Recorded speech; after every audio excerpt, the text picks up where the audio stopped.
Welcome to Weekly News Highlights, where we bring you the top stories of the week. I'm Song Yujin, coming to you from Arirang's virtual studio. South Korean President Yoon Suk-yeol concluded his three-nation tour across Southeast Asia this week, where he took part in a series of summits, strengthening ties with ASEAN member states and pushing for deeper regional cooperation. We've got a full report on his six-day trip. South Korea adds a new Nobel Prize to its list for the first time in 24 years, this time in literature. We'll look at the significance of this milestone and what it means for Korean literature on the global stage. While North Korea has announced completely cutting off road and railway access to South Korea, signaling further isolation, Seoul is taking a different path, vowing to raise Pyongyang's human rights issues on the global stage. We begin this week with President Yoon Suk-yeol's first stop of his three-leg trip to the ASEAN region, the Philippines, where he met with Philippine President Ferdinand Marcos Jr. The two leaders agreed to upgrade their decades-long diplomatic relationship to a strategic partnership. Our presidential office correspondent Kim Do-yeon, who traveled with the president, has the details. South Korea and the Philippines are now strategic partners. This as President Yoon Suk-yeol made a state visit hosted by the Philippines President Ferdinand Marcos Jr. and held a summit at the Malacanang Palace on Monday. 저는 이번 방문을 통해 필리핀이 마르코스 대통령님의 지도력 하에 역동적으로 발전하고 있으며 양국 관계가 무한한 발전 가능성을 가지고 있음을 확인했습니다. 오늘 저와 마르코스 대통령님은 양국 간 전략적 동반자 관계를 수립하여 한국과 필리핀의 관계에 새로운 장을 열었습니다. During our fruitful bilateral meetings, President Yoon and I covered several areas of cooperation, including defense and security, maritime cooperation, economic and development cooperation, and people-to-people exchanges. We agreed that we have made significant strides in advancing and deepening our bilateral cooperation towards the attainment of our mutually beneficial goals. This is the first state visit by a South Korean president in 13 years. The two nations have a deeply rooted bilateral relationship. The Philippines was the fifth nation South Korea established diplomatic relations with, and this year the two nations mark 75th anniversary of the establishment of those ties. The two leaders adopted a joint statement to specify what the new level of relationship will look like.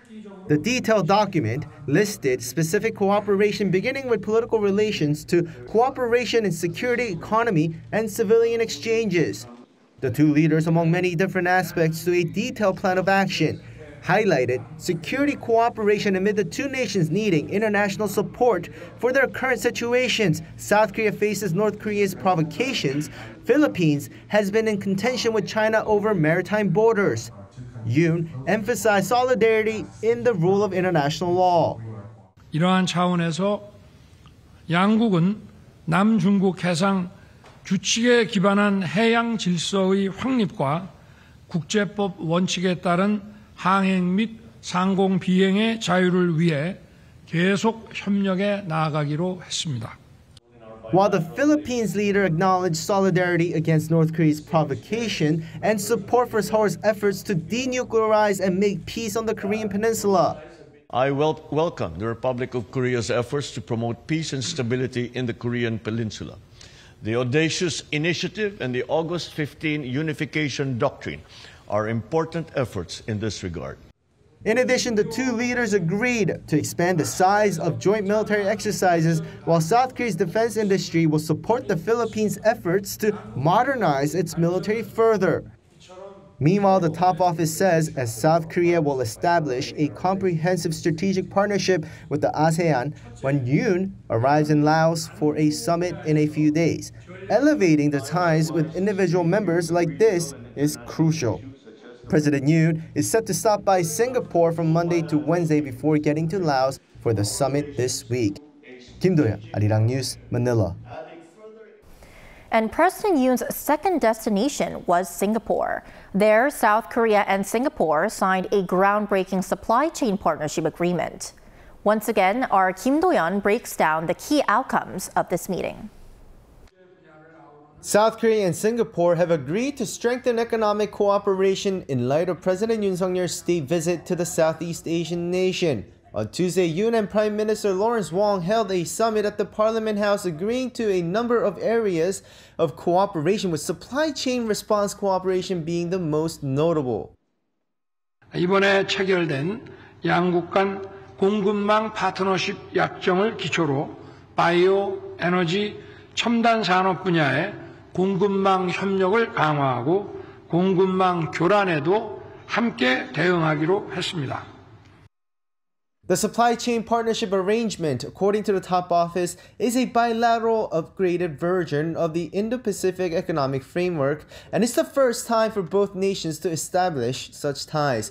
One key factor to this is that if a supply chain disruption is identified, within 5 days there will be an emergency response meeting between the two nations. A few years ago, a global urea water shortage raised concerns about diesel vehicle operations in South Korea, but collaboration with Singapore, home to the world's second largest port, could help resolve such supply issues. As for liquefied natural gas cooperation, this paves the way for the two nations to swap or jointly buy LNG supplies. The two nations are big in LNG exports despite having no natural reserves. 세계 3위의 LNG 수입국인 한국과 글로벌 LNG 교역 허브인 싱가포르 간에 이번에 체결한 LNG 수급 협력 MOU는 에너지의 안정적인 국제 공급망 구축에도 크게 기여할 것입니다. This state visit comes as next year will be the 50th anniversary since South Korea and Singapore established diplomatic relationship, and to celebrate this, the two leaders agreed to elevate the bilateral relations to a strategic partnership next year. This will also be a timely milestone for both our countries because 2025 marks the 50th anniversary of the establishment of bilateral ties. The upgrade is not just a change in name, it also means more substantial cooperation, which we discussed during the meeting. For this next phase, the two nations are set to focus on advanced technology, AI, and startup support. Singapore is one of the world's powerhouses for AI while having strong biomedical industry. South Korea is strong in manufacturing cars and electronics and chips, so according to the top office, the synergy effect for this will be big. Before wrapping up his visit on Wednesday, President Yoon will give a lecture at IC's Yusof Ishak Institute, where he's expected to address his August 15 reunification doctrine. Kim Do-yeon, Arirang News, Singapore. And President Yoon wrapped up his ASEAN tour in Laos. There, he held a summit with the ASEAN chair where they formalized a comprehensive strategic partnership. Let's turn back to our Kim Do-yeon for more on the partnership's significance. President Yoon Suk-yeol's Southeast Asia tour is coming to an end, but there's one important final stage on Friday before he departs for Seoul, the East Asia Summit. This summit, with 18 leaders joining from the Indo-Pacific region, will also have the U.S. Secretary of State Antony Blinken and Russia's top diplomat Sergei Lavrov in attendance. President Yoon, according to the top office, during the pre-trip briefing, will take this opportunity to declare willingness to take on a responsible role and contribute to safeguarding the rules-based regional order as a global pivotal state, while also promoting his August 15 unification doctrine to other leaders and asking for support. The August 15 unification doctrine is Yoon's push for the resumption of peaceful dialogue with North Korea with a goal of reunification based on liberal democracy. This comes as President Yoon started ASEAN summit engagements on Thursday, beginning with the RK ASEAN summit, where the two sides elevated the dialogue relationship to the highest level, a comprehensive strategic partnership. 이러한 최고 단계의 파트너십을 바탕으로 한국과 아세안은 새로운 미래의 역사를 함께 써 나갈 것입니다. 한국은 아세안 중시 외교를 이어가는 가운데 공동 번영의 파트너로서 전방위적이고 포괄적인 협력을 추진해 나가겠습니다. Today's ASEAN ROK summit provides an excellent opportunity to change the future course for cultivating the ASEAN ROK Comprehensive Strategic Partnership, which will be officially elevated today with the goal of enhancing connectivity and resilience for the benefit of the people of ASEAN, ROK and the world. The two sides adopted a joint statement to detail the enhanced cooperation in various sectors. Most notably, South Korea and ASEAN addressed key security issues, affirming the importance of maintaining peace and freedom of navigation in the South China Sea in line with international law. ASEAN members also backed President Yoon's August 15 unification doctrine. Meanwhile, another key event for President Yoon here in Vientiane was the ASEAN Plus 3 summit, which involved South Korea, Japan, and China. Referring to this year's theme of enhancing connectivity and resilience, President Yoon proposed ways to enhance connectivity between the three East Asian nations and ASEAN. 특히 올해의 아세안 정상회의 주제가 연계성과 회복력의 강화인 만큼 대한민국은 영내 자본과 물자 그리고 사람이 더 자유롭게 흐를 수 있도록 연계성을 강화해 나가고자 합니다. 연계성이 제고되면 위기 앞에서 우리의 회복력도 좋아질 것입니다. Specifically, President Yoon called for more standardized connectivity, including for future industries and civilian exchanges. 김도현, 아리랑 뉴스, Vientiane. Also in Laos, the leaders of South Korea and Japan have agreed to keep improving bilateral relations as they jointly address North Korea's nuclear and missile threat and work together to develop cutting-edge technologies. Now, this comes as President Yoon Suk-yeol held his first summit with Japan's new Prime Minister, Shigeru Ishiba, on the sidelines of the ASEAN-related summit in Laos. The meeting took place just 9 days after Ishiba's inauguration. Addressing their foremost security concerns, the two leaders agreed during the summit to jointly respond to North Korea's provocations and blasted the regime's illegal military cooperation with Russia. They pledged to continue sharing real-time missile warning information with the U.S. and lead global efforts to send a strong message to the North. On economic cooperation, the leaders committed to strengthening collaboration in cutting-edge technology, including in hydrogen and ammonia, as well as quantum research. Shifting focus to North Korea, the regime announced plans to destroy all roads and railways links with South Korea.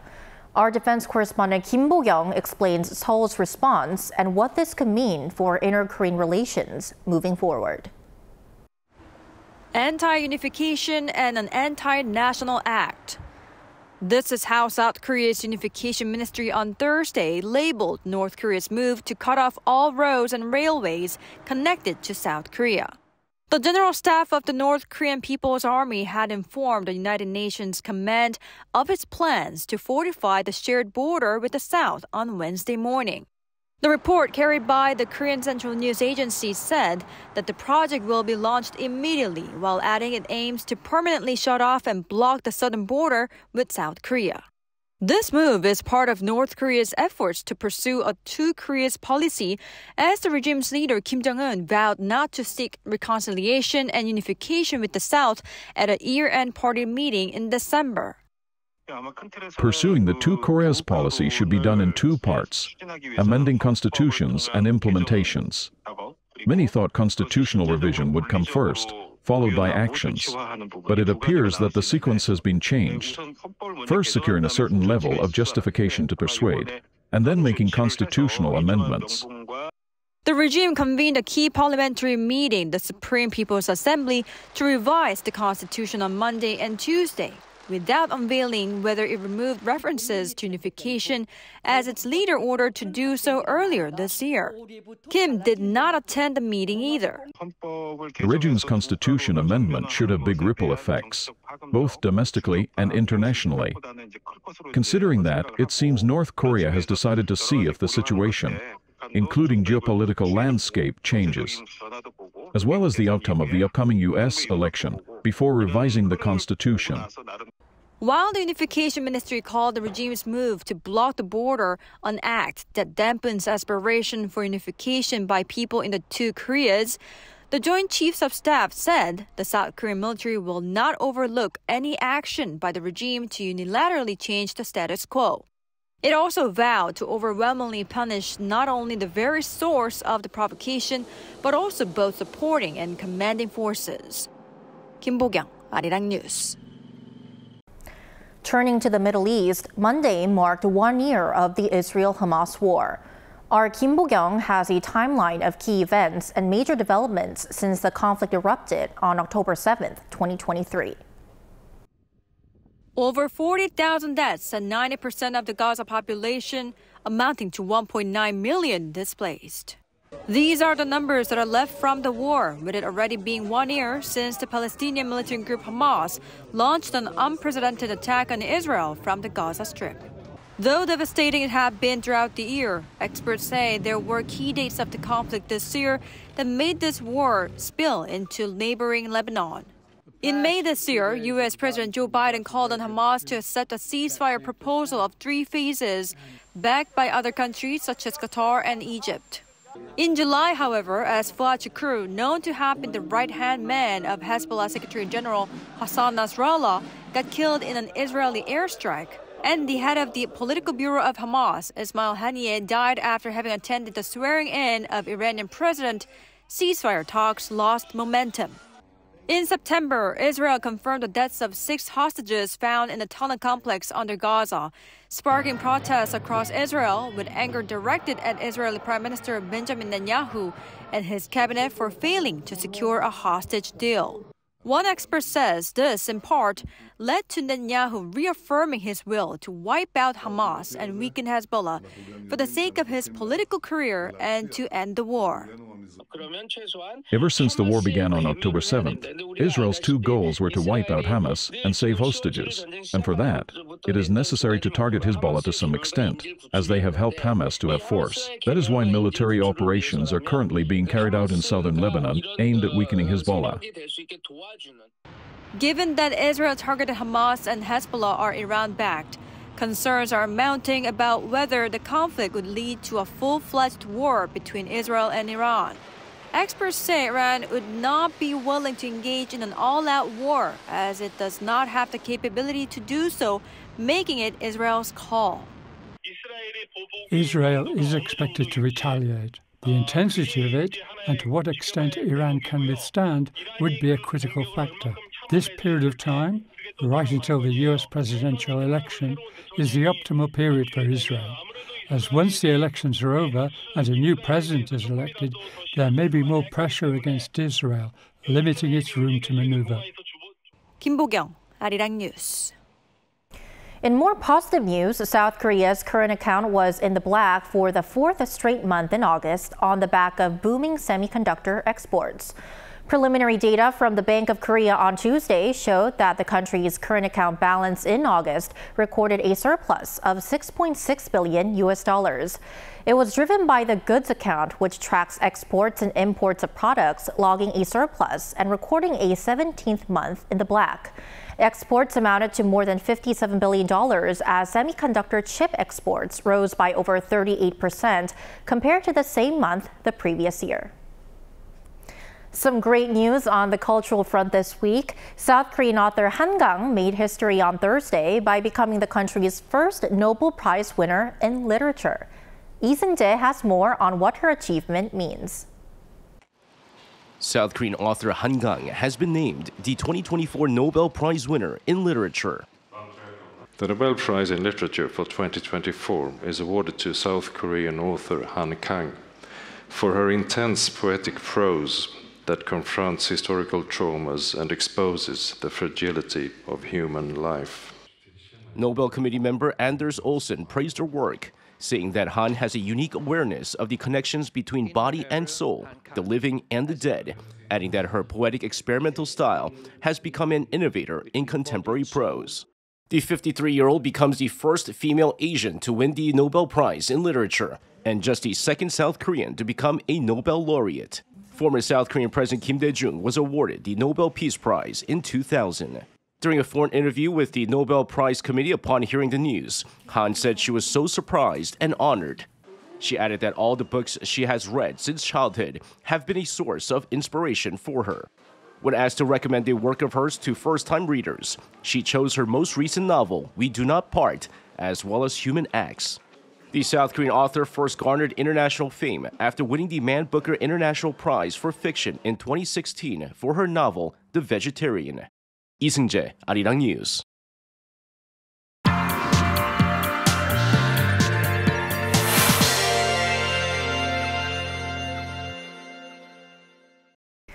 For our weekly focus this week, we have a wrap-up of the 29th Busan International Film Festival, which I covered this week and last. The festival wrapped up its 10-day run on Friday in Busan, screening 278 films across 7 theaters. Now, this year's edition, in a keyword or phrase, could be described as mainstream appeal. Compared to previous editions, this year's BIFF was focused on expanding its reach beyond cinephiles to engage a broader audience. For the first time in the festival's history, a streaming original, Netflix's Uprising, was selected as the opening film. The action drama starring Kang Dong-won and Park Jung-min, with Cannes-winning filmmaker Park Chan-wook as producer and scriptwriter, premiered on the platform on Friday. I'm so happy our film was chosen as the opening film, and to be back at a festival after so long. I have a lot of fight scenes with other characters and worked hard to express various emotions. And another crowd pleaser was the world premiere of RM Right People, Wrong Place, a documentary showing BTS member RM's journey of making his solo album. And this year's BIFF also shone a spotlight on emerging talent. One of them is Korean-American director Soo Kim. Kim, a former television commercial producer, made her directorial debut in 2020 with a documentary that earned her a Peabody Award nomination.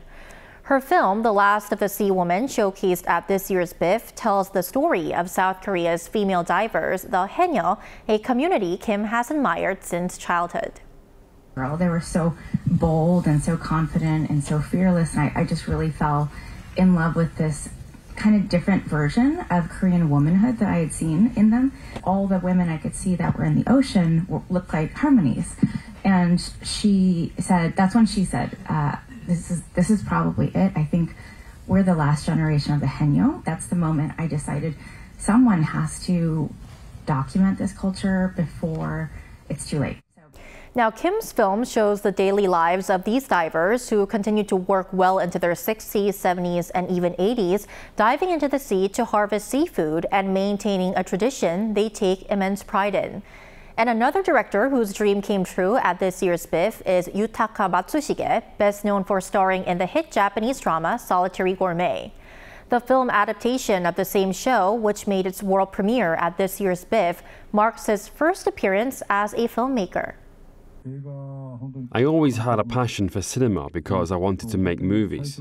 Becoming a director was harder than I imagined, but incredibly rewarding. In the drama series, I just showed up and filmed at pre-selected restaurants. This time, I had to handle everything, from planning to scripting. The film follows Koro, the main character, on a culinary journey from Paris to Korea, offering audiences the same simple pleasure that made the drama series a hit across East Asia. But all these films began as mere ideas, but ideas need a platform to thrive. And that's where the Asian contents and film market comes in. Held as part of the Busan International Film Festival, this year's ACFM in its 19th edition saw over 250 film and content companies from 30 countries gather to explore potential business opportunities. Now, over the years, the ACFM has established itself as Asia's premier business platform where creators and investors connect for film and video content planning, production, and licensing. And this year, for the very first time, Italy set up its independent pavilion. They are here to explore opportunity of cooperations with the Korean producers. So this is the new frontier, because besides selling and buying, it's important, as I said, to develop new contents together. But ACFM is more than just a marketplace for completed works. It also hosts a project market and story market where creators pitch fresh ideas and content IPs to attract investment and co-production deals. Now, this year, 8 films developed through the project market were officially screened at BIFF. I like to think of our market as an oasis. No matter what path creators are on, this is a place where they can find the information, partners, and direction they need to move forward. And of course, no film festival would be complete without celebrating the best in cinema. This year, the Asian Filmmaker of the Year award was presented to Japanese director Kiyoshi Kurosawa, widely known for his horror films Cure and Pulse. The Korean Cinema Award, which honors those who have contributed to the global spread of Korean cinema, was awarded to the late actor Lee Sun-gyun. The 29th Busan International Film Festival concluded with the screening of the closing film Spirit World by Singaporean director Eric Koo. And that's all for this week's edition of Weekly News Highlights, and it also marks my last time hosting the show. From next week, my colleague Kim Da-mi will be returning as the host. It's been a wonderful 5 months hosting the show. Thank you for watching, and for one last time, on behalf of all of us here at Arirang News, have a great rest of the weekend.